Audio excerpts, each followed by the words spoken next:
There you go.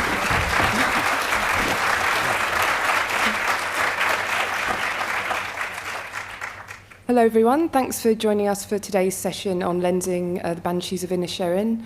Hope you've enjoyed the expo so far. My name's Zoe Mutter, editor of British Cinematographer magazine, and I'm joined by a cinematographer who needs no introduction, Ben Davis, BSC, who's going to run us through lensing the film, collaborating with director Martin Madonna and other team members, and any technologies and creative techniques that played a part in the film.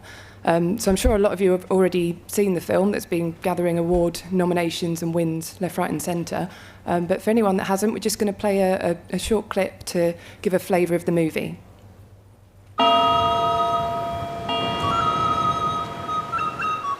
Call him Sonny Larry.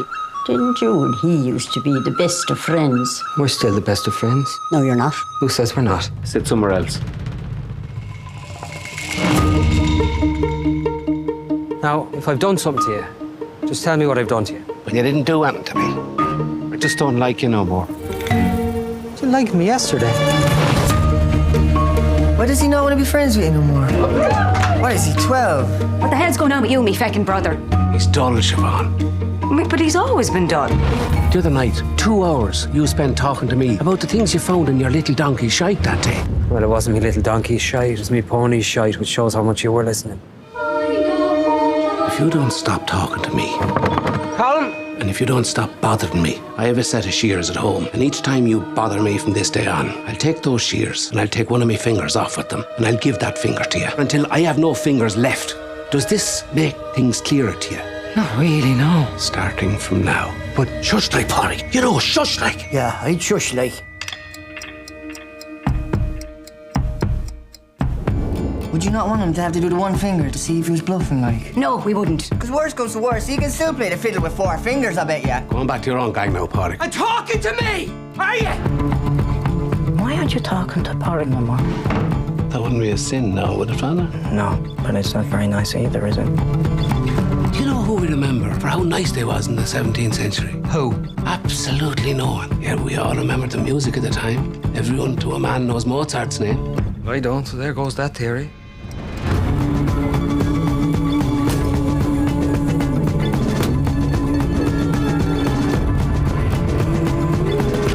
Can't be waiting around for any more of this madness. Let's just call it quits. We won't call it quits. We'll call it the start.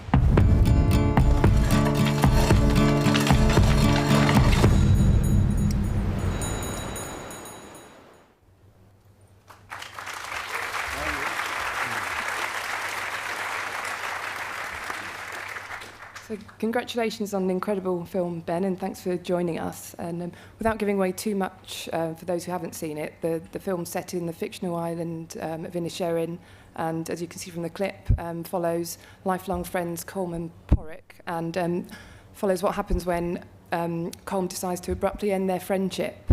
So in true Martin Madonna style, the narrative and style is very unique, the dialogue's slick, and it combines heartbreak and humour in the perfect way. So I just wondered, Ben, what were your thoughts when Martin first shared the story with you, and why do you think it has been such a hit with audiences?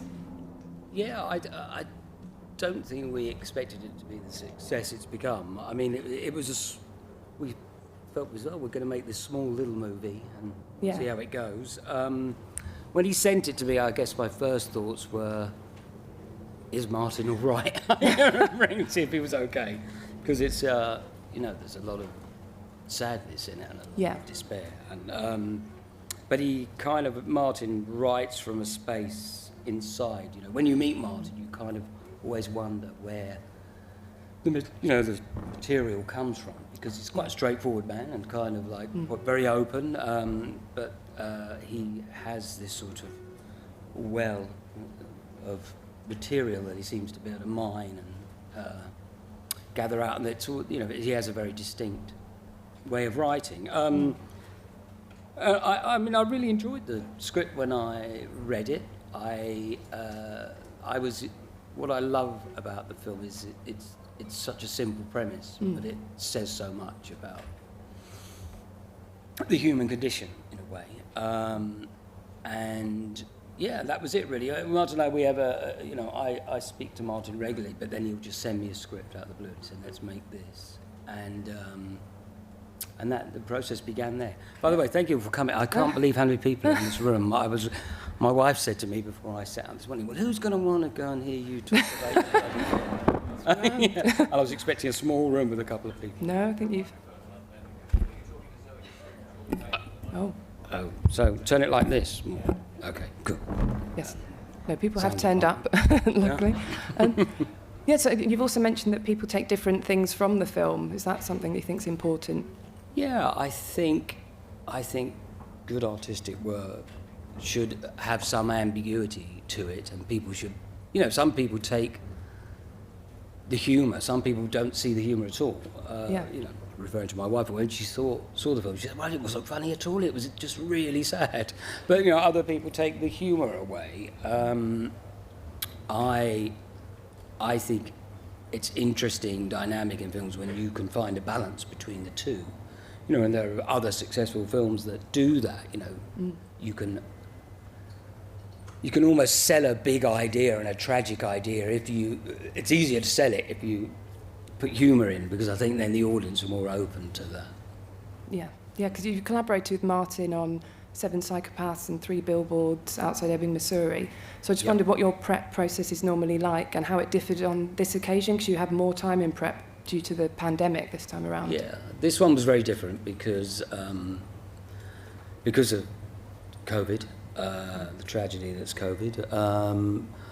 We had to go to art, and it was, it was prepped and shot during, the days of quarantine. So the first time we went over to the islands on a scout, we had to quarantine for 10 days. So it was myself, Martin, our great designer, Mark Tildesley, and our first assistant director, Peter Cohn. And we were locked in a house together for 10 days. Martin came along with storyboards for the entire movie. Yeah. They're very simple stick drawings, if that. But they were very much part of Martin. Normally I look at storyboards. You get storyboards on film, and sometimes they're a guide, sometimes they're like a manifesto, depending on your director. I saw some storyboards the other day from Grand Budapest Hotel, Wes Anderson, and they were like incredible. They're like a whole animatic of the film. Martin's are a bit more straightforward than that, but they had a lot of, there's a certain place Martin's writing sits in a certain place, and the storyboards had all of that sort of humour in these simple drawings. And I realised pretty early on that they were part of his language, and more so on this than, Martin's, this is his 4th feature film. And obviously he's growing and growing as a director, and this was kind of like, oh wow, he really is, he's thought about every single moment of this film. So we stuck pretty closely to the boards in many ways. What wasn't in the boards was the big sort of scenic shots, and Martin thinks very much, he comes from a place of words. The words in the script when you work with Martin are sort of sacrosanct. You don't. It's like there's no sort of effect saying, well, I thought maybe I'd say this instead. That doesn't happen. It's kind of, he does sit there, tick off the words. If you miss when Martin writes pause in the script, there's usually means that if you don't pause, you're going to do it again until you do. That's not saying he doesn't let his actors, play with the material, but the words are the words. And I think very much in this, the images were the images that he wanted to find. But I was saying about the landscapes weren't in there, but I wanted to get this idea.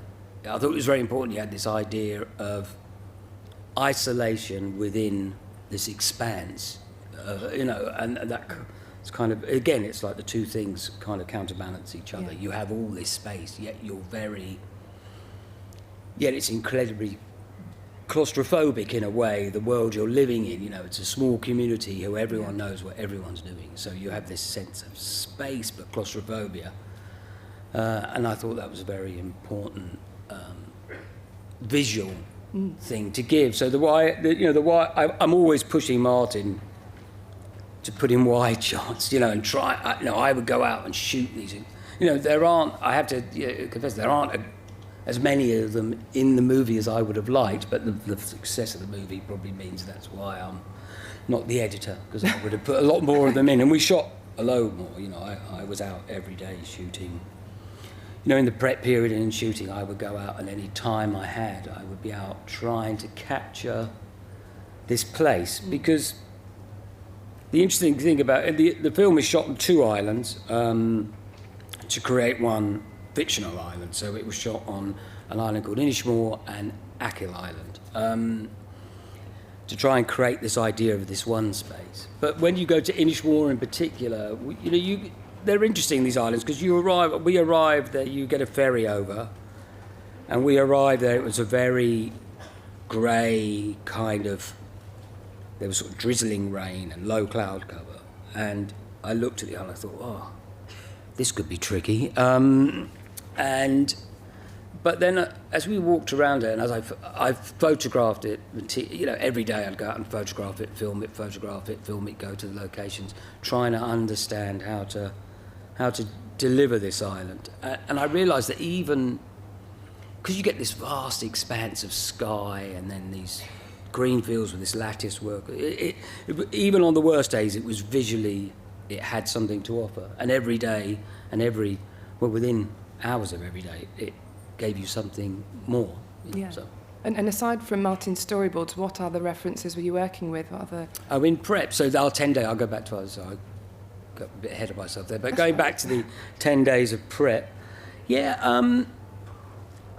we looked at, Martin has a few films that he always wants to look at. We were in this house, so we always, in the evenings, we'd say, all right, let's watch a movie and we'd always try and find something that we thought was some way relevant to what we were about to do. But it was difficult. We looked at some John Ford's work, The Searchers we looked at. We looked at Night of the Hunter, which sounds like a strange reference. I don't know who's familiar with that particular movie. I think it's one of my favourite movies ever made. But it was directed by Charles Lawton, and it has a sense of stage work. It's a very interesting movie to look at, and particularly the cinematography and how that's done, and how sometimes you're on a set and you step back and you see this set, if it's a room within a space, and it does. And there's a lot of stuff with animals. You can see that animals are a really important part of Martin's language. And I think the animals in this film particularly have a message. They're like the audience in a way. They're they're the people watching this sort of thing unravel, and you do that through the eyes of the animals. And on the island of Inisherin in particular, everyone keeps animals. People have horses, donkeys, goats, and they're in these little pastures. So I photographed those a lot. Yeah. And so anyway, we looked at Night of the Hunter. What else did we look at? Paris, Texas, although I think we just watched that because we liked the movie, and I can't think of a single reference point in it right now. It was for 3 billboards, but it was hard because I think it's hard with Martin's work to come up. Film studios and producers particularly, and we all do, we always like to put films into some sort of neat rhetoric where we'd say, oh, it's a cross between, or we say, it's like this film. So as a cinematographer, you always get asked, in a way, before, in pre-production, at one point, the studio will turn up, who are paying for this, and they'll say, well, they'll say, what's our film going to look like? What are we making? And it's always very difficult with Martin's work because sometimes, like if you're doing something else, you can say, well, it's a bit like this movie. You can give them neat reference points that you think they'll understand.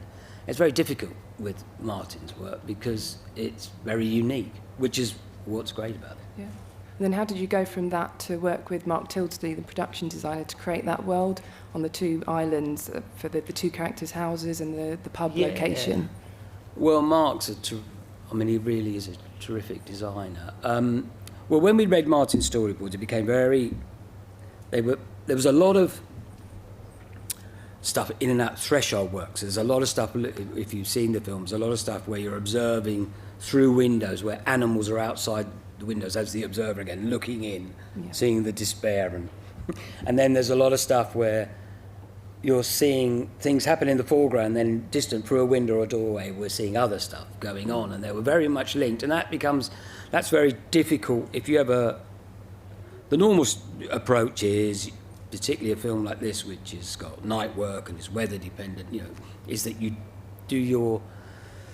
photograph your exteriors on location, and then you'd build that particular set on a stage floor where you have some sort of control. And it became quite obvious from the storyboards that approach wasn't going to work. Right. So we set out. So after our quarantine, we set out to try and find these locations, and we got to the islands, and we realised that they didn't exist. These houses, these isolated houses of that period, just weren't there.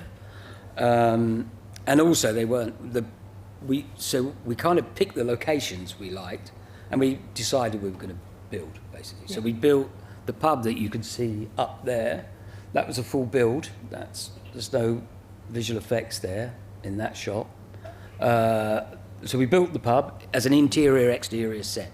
So, and we did the same with Porrick's house. Colm's house was slightly different. There was an existing property there that we clad and changed, but everything else was the church. Obviously, we didn't build, so we built the two of the primary locations. They're on different islands, but and that gave us that flexibility. And then when the weather was bad, we could go in and we could come out, stuff.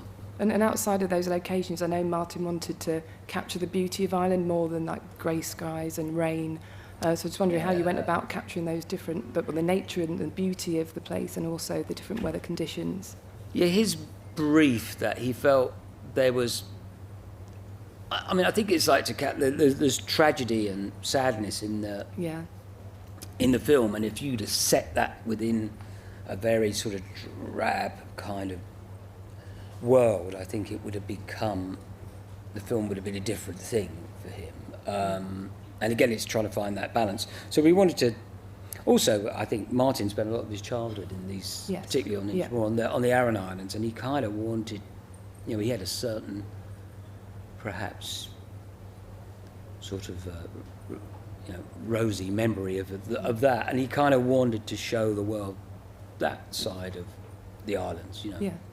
I think apparently it's done quite well for the tourist industry over there. So it was important to do that. And we were very lucky because it was we shot through a summer. By the end of the summer, I think we started photography at the end of August, and we did August, September, October, and we were very lucky with the weather. Yeah. Also, it was kind of a perfect scenario because we had our cast. It was a small cast. Our crew, the locations obviously we owned because we built them, and we were all quarantined together. You couldn't get off the island, so we could move with weather.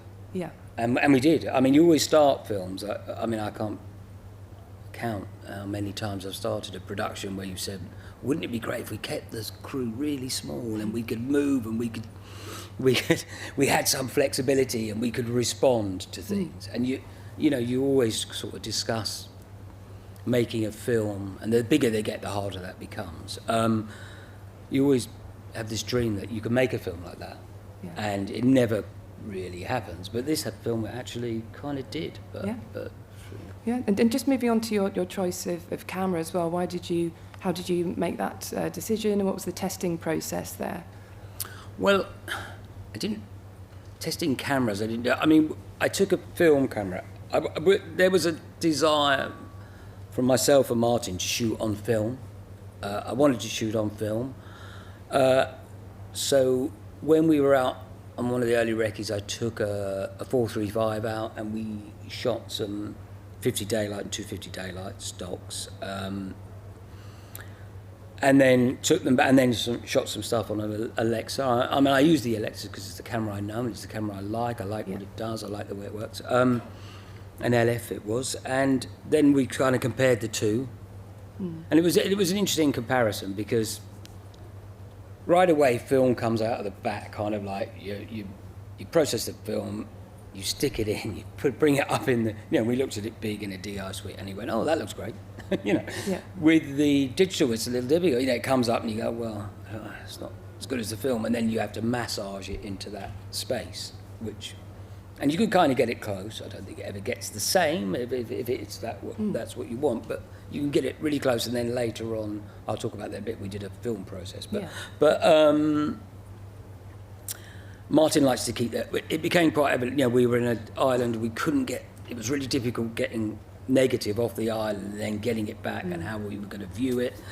And Martin likes to, with the actors, to keep the camera running and get them into this space. So particularly with some of every actor's obviously different, but with Colin in particular, likes to work the scene, and do it again, and almost get to a point where, I remember years ago, Kubrick had the same sort of idea, where I did a little bit on Eyes Wide Shut a long time ago, but he would just keep going and going until the actors, it's almost like you're not thinking about the lines, it's just there, you're not having to think. If you're having to think about the lines and you're struggling to remember them, then you can't really give a performance. So he liked to get it into that space, by just keep it running. All right, go again. I mean, that's obviously it's difficult to do that, but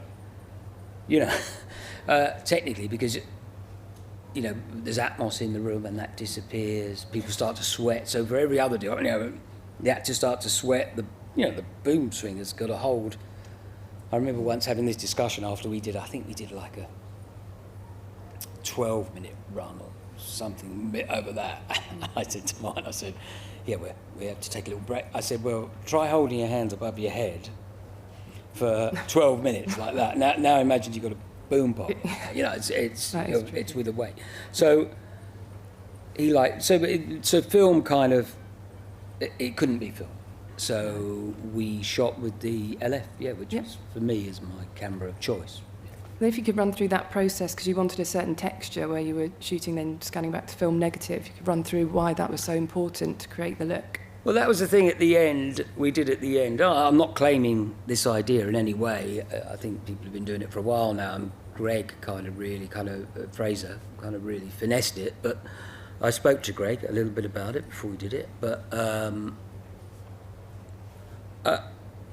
what we did is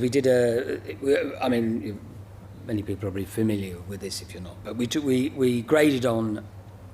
We did our DI, did an initial grade of everything, and then we scanned that back to it was a finishing negative we went to, a fine grain finishing negative. Then we brought that back into the DI suite, did a little offset to get it close to the DI, and then we tweaked it. And what that did, we went with a fine grain stuff, so it's quite subtle. You could go with, I've been looking at tests recently where you can go to 250 daylight.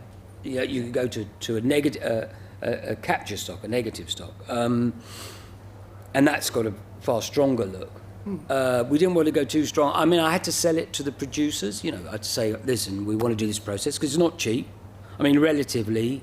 It depends on your budget. I think the cost is in sort of £30,000 range or whatever like that, which I suppose relatively doesn't.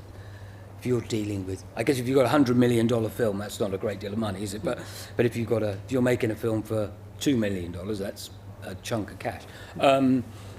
The way I sold it to them, and the best way I can explain it is, when you listen to music, you could listen to something on vinyl, and you could get certain albums will play a lot better on vinyl with everything that comes with that than they will on a remastered CD, and it's kind of like the subtlety of that.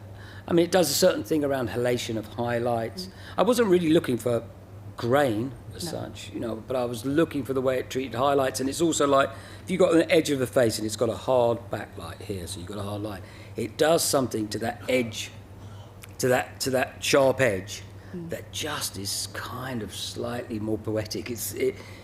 But it is a subtlety. The way we did it on this is a subtlety. You can go quite strong with it.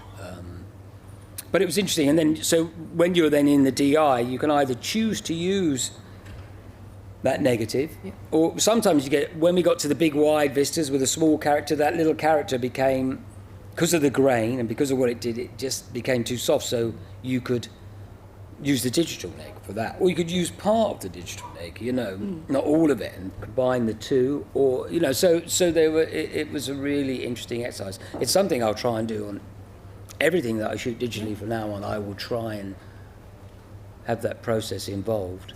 Right, and then and how did you pair the camera with the Arri signature primes you were working with? And because you've used them in the past, haven't you? Just wondered how they work well with your style of shooting. I used the signature primes the first time on Eternals, I think it was. I like that lens.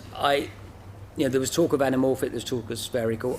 I knew we were in very small spaces, and I find that when you get in very small spaces, the wide angles on the anamorphic range kind of have a lot of edge distortion. I really didn't want to be aware of the camera, so I didn't want this sort of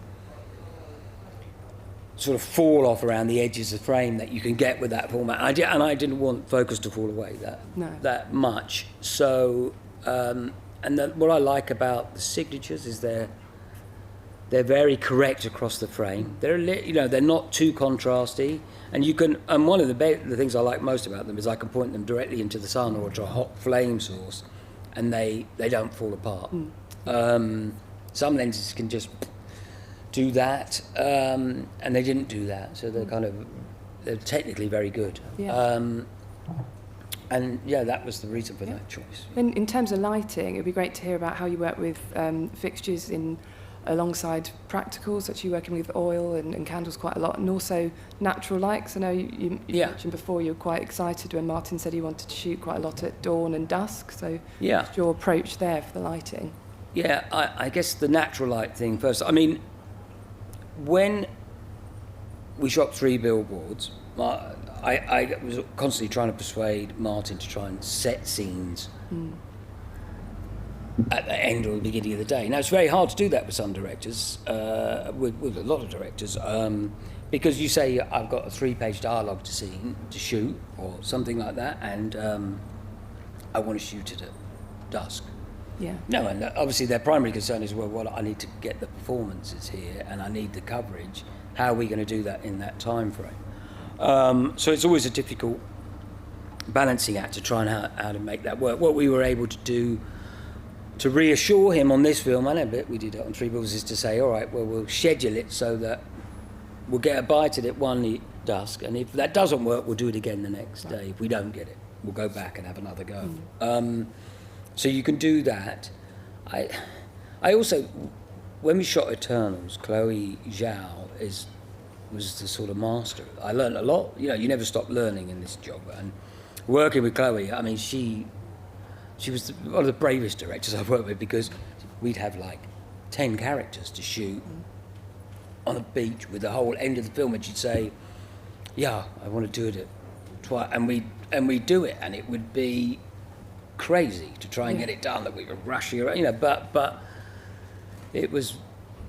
she was incredibly brave, and I think I learned a lot from that, because it was when you're brave, you achieve something extraordinary. But so Martin, in this script, so we shot a scene on 3 Billboards, there's a scene with Frances McDormand where she has this sort of monologue, which to herself, there's a deer there, about her daughter, and we shot it at twilight. And I think what Martin realised when he edited and made the film, that how powerful it was, that there's a melancholy almost to that time of day. There was there's an atmosphere that you get shooting in those light conditions which is very hard for me to kind of explain in words. I'm a cinematographer. I'm very good at showing you images of what I mean. Actually saying it is difficult. But there's a certain thing you get when you shoot at those times of day that you can't emotionally, that you won't get if you're shooting it with a high, in a different sort of light. And so there were a lot of scenes in this film that Martin wrote at those times of day. For instance, when he, bit of spoiler alert, when he buries the dead donkey. That's all shot at that time. There are certain scenes in it. When Siobhan leaves the island, we wanted this beautiful early morning light, so we shot it just after the sun rose. Because there's an optimism about where she's headed off to. We wanted it to be very beautiful, that thing. So Martin wrote that into the script on this occasion, and I think that's what I mean. I think if you're a cinematographer, ideally, if your director wants to do that, get them to write it into the script, because when things become written in the script, they become kind of sacrosanct. That means you've got to, the script for me is a contract. When you read the script and that's what it says, that's what you're there to deliver. So if you want to do, I always advise sort of put it in the script, write dusk in the script, write twilight, and then we have to schedule it that way, and we have to make it work. It's our job to make it work for the people around you. Then outside of that, what was your approach to lighting the different the houses, the public? The interiors. Yeah. Well, I guess they were all different, the interiors, but the daylight interiors are quite simple in places like that. I mean, you try to put it in from outside. I have a philosophy. It's like big window, big light. Small window, big light. Is it agree? Is to go with that. But you push it in through the windows and let it bounce around the room. Put stuff on the floor, let it hit off the floor. Try and make it feel like it comes from where you want it to come from. The nighttime stuff is very different. And it was a very challenging location, the pub, and when we were building, a lot of discussions went on between Mark Tilsley and myself about how I was going to make it work, because we went with a black oil. Highly reflective black ceiling, and then these dark green walls which had a lot of reflection in them. And obviously all the light sources of that period are flame. There are candles in the houses, and then we went with oil lamps within the pub, because it was all done, that's correct for that period. And it was how I was going to I really wanted to get this idea where you have a light source. It's like, the sort of Dutch masters used to paint. You have one light source and people are gathered around that light source, and it all emanates from there. Yeah. The truth is, no matter what ASA you shoot at, that's not going to work. You can paint that, but it doesn't actually work because the lamp gets incredibly hot and the faces aren't lit. And it doesn't actually work just putting an oil lamp there and saying that's going to work. For this, we had large groups of people, so we had to come up with a way of getting that. What we did is the rafters in the roof we built oversized so I could hide small fixtures behind them, and I just tried to create by focusing much. It sounds like this might have taken a long time to light, but it didn't. So we had a lot of these little dado lights rigged up in the roof structure where you couldn't see them, and they are all focused in. So say the lamp was here, I would have the lamp, they'd be up focused in on the faces like it all came from the one source. And it was kind of, it took a while to get going at first, but once we got it going and the electricians kind of understood what I was trying to achieve, so you painted each little, so you have a group of people around a table and you paint it like a little vignette, and then you go to the next table and you paint a little vignette around that table. And that's the way we worked the pub. The other locations, they're a candlelight, it's kind of, I always find lighting, now I'm sure I'm going to find things at the expo today which will tell me different, but I always find lighting, if you're lighting a flame source, which has got movement, or if you're lighting candlelight, I still like to use incandescent light. I like a parabolic bulb, so I use something like that, or I'll use a tungsten fixture, because I like the colour, and I like the way it has a cadence to it. You can take it down to zero, but it has a beautiful cadence when you try and move it around. So I stuck to those. And also, we had it was a very lo-fi kind of analog approach to making this film. We couldn't get, I couldn't get big generators anywhere. We didn't have a great budget. We had a small truck of lighting. All the roads are really now, so couldn't get trucks anywhere, couldn't get big equipment anywhere. So we went back to a very, it's all on inline dimmers. There's no real dimmer rack. There's a little handheld dimmer for some Astera tubes we used, but it was very lo-fi, which was actually, because I go on to these much bigger films where I have all these, lights everywhere that I'm all back to a thing and I could do whatever. So it was actually very nice to be in a sort of more. Yeah. And coming into this, you knew that Martin was going to use close-ups a lot for the key characters, so I just wondered what your approach was there, and also your use of highlight. I know you've mentioned in the past that's very important for you. My approach to the my approach was to try and persuade him not to do it all in close-ups. Oh, okay. Well, fine. Well, I mean, I think it's a thing cinematographers go for it. We're saying, oh, look at this beautiful wide shot, and then you go to the edit and it's just played out in a close-up, but which happens a lot. But my approach to the close-ups was I wanted the different characters, so each character was approached differently. Like Brendan, I really didn't really. It was because you start off the film emotionally. You're with Porrick's character. And you can't believe that. Why is this guy being such an arsehole, you know? So my approach was to try and... I didn't want to penetrate too much into Brendan's character at that point, because then as the film goes on, Brendan's character is kind of explained to you why he feels like he does, you know, and where he is in his life. And being a man of that sort of age myself, I kind of get that point of view where, you know... So and the idea, I think, that Martin sets out in the film is that depending on who you are, your empathy may lie with either character. He doesn't tell you who... You know, we went to a Q&A the other day and someone was saying, well, I felt really sorry for Brendan's character. And, you know, why won't the guy leave him alone? Yeah. You know, but it's like... Which is a... But he doesn't try and tell you what to feel or think.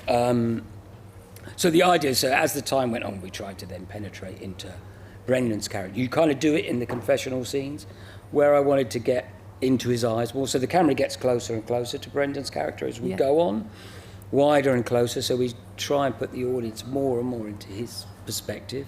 With Colin, it was different. Colin's open from the very beginning. You know, he's kind of this innocent kind of can't believe.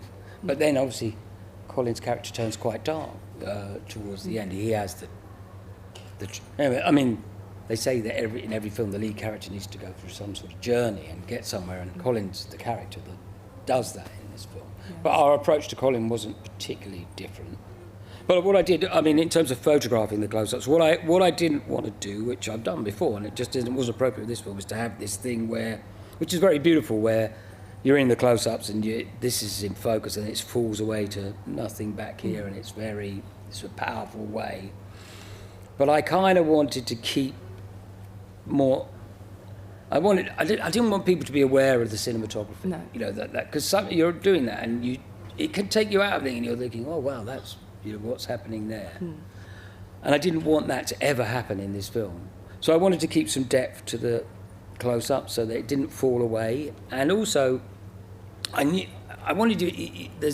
If you look at the two characters' faces, Brendan's face and Colin's face, they've got these fascinating faces, and Siobhan's character as well. They got these incredible faces, and Barry, you know. And you kind of, I wanted to really feel the texture. They live this life out here. They're dirty, you know. It's harsh, and they're weathered. And I wanted to really feel that, you know, in the textures of the skin. So I wanted depth and I wanted sharpness. So I tried to capture them. You know, I try and shoot the close-ups in sort of 5, 6, 8, as opposed to like a 2/8 approach. Yeah, and so there's actually a lot more I'd like to ask you, but that half hour, it's more than that, right. It's just disappeared, and I'd really like to allow you guys to ask questions as well. But we're just going to play a clip that Ben would like us to show that's quite significant to him from the film, and then hopefully we do still have time for your questions. So we're just going to watch that clip and then find out why it's so significant. It's a great old lake, isn't it?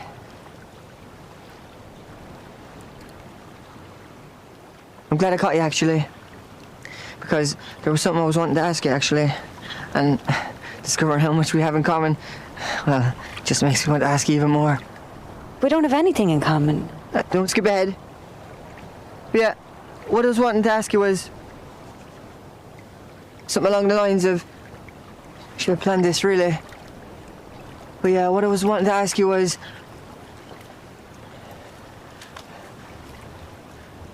you probably wouldn't ever want to, I don't know, to fall in love with a boy like me, would you? No, Dominic, I don't think so, love. Oh, yeah, no, I was thinking no. Not even in the future, like when I'm your age.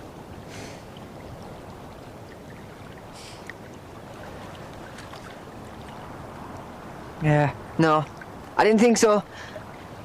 Just thought I'd ask on the off chance, you know, like faint heart and that.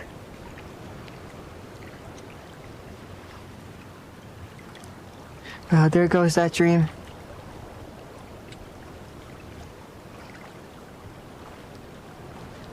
Well, I best go over there and do whatever that thing over there I was gonna do was. Mm-hmm.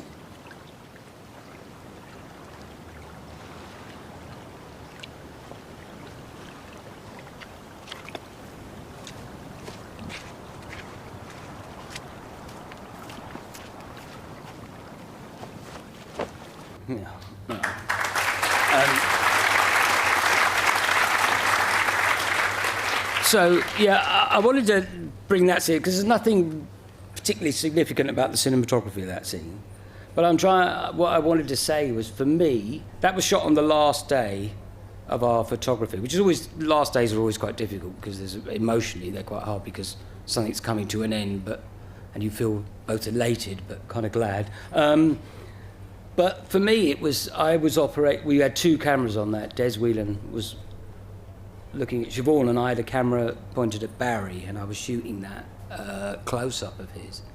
And I read the scene, and Barry performed it, and it was just such a remarkable performance. And I remember afterwards, I was just like, I remember saying to Martin, I said, that was amazing, Martin, what Barry just did there. And my takeaway from that was that's, all the lighting, all the joy, what the film looks like, but the joy and the feeling that gave me doing that was more significant than any of the rest of it. And I think that's the pleasure of being a DP when you're particularly if you're looking through the camera or you're right where it's happening, and to see it's beautifully written scene, beautifully performed, and it was just I just kind of for me that's why I've been doing this a long time and I've lit lots of big sets and done it, but for me that's why I want to make movies. Yeah.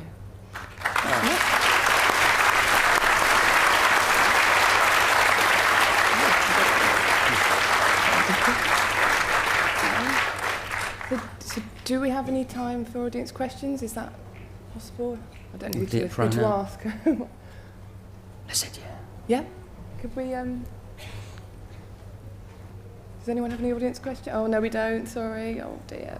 Sorry, but Benny, you're okay to wait outside in case anyone can sure. ask you questions? You'll probably be bombarded now, so sorry.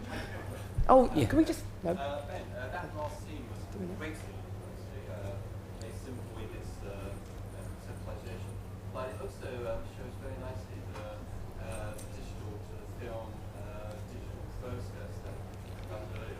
Yeah.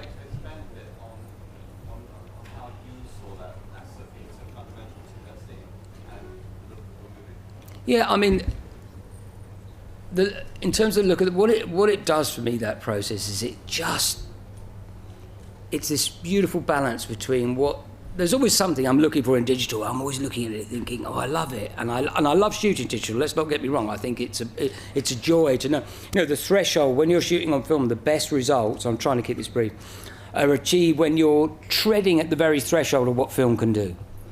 You can do that with digital without the risk of coming back the next day and saying, oh, we've got to do that again because I fecked it up. I'm not allowed. I'll say feck because I think I'm allowed to say feck. But I'm always looking for that little something. So I'm always trying to break down the digital image by using atmospherics, and I think that process is just a rather beautiful process. It's like I say, what it does to the edges and the highlight. Put it this way, there's a scene in the film where we had water in the background, we're by the ocean, and we're looking out to the sea. It's towards the end of the film, and the boys are standing there looking out, and the sea's really hot. When I looked at it digitally, and I was looking at it, I was really struggling with it, because the hot, it was way over, and it was kind of breaking up on the digital image. It was way over what it could hold. But in the film, when the film came back, it looked beautiful. It was kind of why I can't explain to you why that is. It just softened off the edges of that effect, and it kind of really worked, you know. So there's I mean, this is the first film I've done it on, so I'm still exploring that process, and I want to take it further. I was speaking to Greg the other day. We did a round table with Greg the other day, and he did on Batman. He had a negative, then he had a bleach bypass print made as well, and he had both of those in the DI room, and then he would decide which one to use, and they mix between the three of them. So I think there's some exploring to be done, you know, or we go back to shooting film. Yeah, you know.